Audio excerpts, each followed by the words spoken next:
आज बघणार आहात मटणासारखी चमचमीत शेवग्याची भाजी।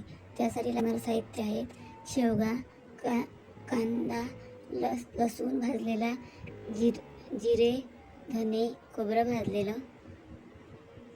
ते सगळं सारण मिक्सरला छान बारीक करून घ्यायचं। अशा पद्धतीचं वाटण तयार होतंय। यात थोडं पाणी टाकून छान बारीक पेस्ट करून घ्यायची, म्हणजे वाटण छान एकजीव होतं। कढईत तेल टाकायचं।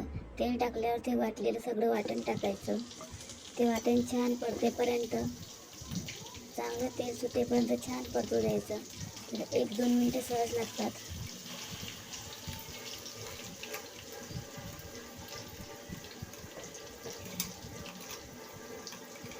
ते चांगलं थोडं तेल सुटलं की त्यात तिखट,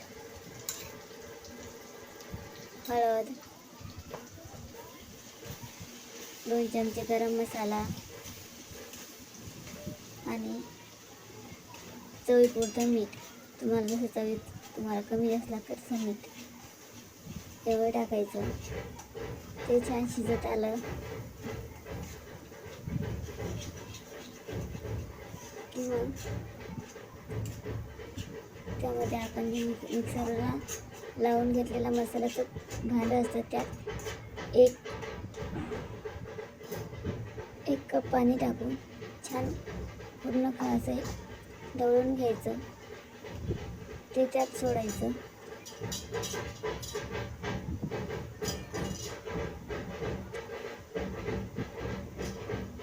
ते त्यात सोडल्यावर त्यात धुवून घेतलेल्या साल काढलेल्या शेवग्याच्या शेंगा छान त्यात सोडून द्यायच्या। एकजीव परतून घ्यायच्यात।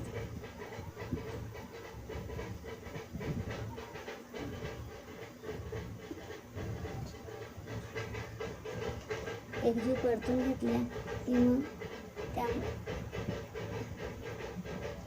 10 मिनिटं त्या मसाल्यामध्ये छान शिजू द्यायच्या।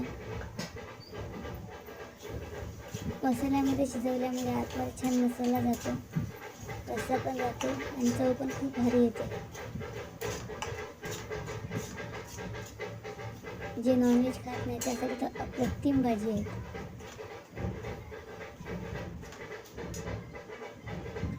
मी खूपदा करून बघते,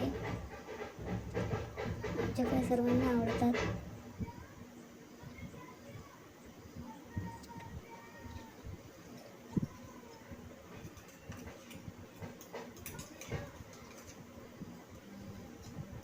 तुम्हाला कोणाला कुठली रेसिपी किंवा कुठली भाजी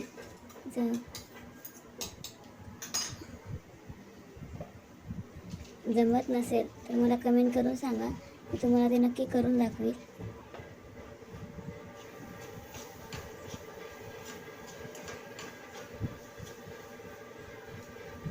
नारळी पौर्णिमेनिमित्त नारळी भात माझ्या चॅनलवर बघायला विसरू नका। लवकरच मी या चॅनलवर अपलोड करणार आहेत। बघा, हे पाणी टाकले याच्यामध्ये मस्त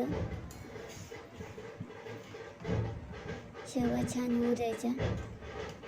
10 मिनिटात पूर्ण शिजून येतात शेवगा आणि भाजी आणि तेल पण छान सुटतं।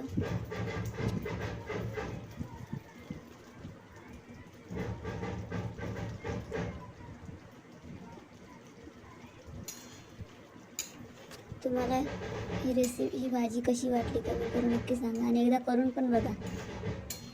करून बघा आणि कमेंट करून नक्की सांगा हे तुम्हाला कशी। आणि चॅनलला प्लीज सबस्क्राईब करायला विसरू नका। तुमच्या एका सबस्क्राईबरनं आम्हाला खूप बरं वाटतं की नाही बाबा, कोणतरी रेसिपी बघतायत।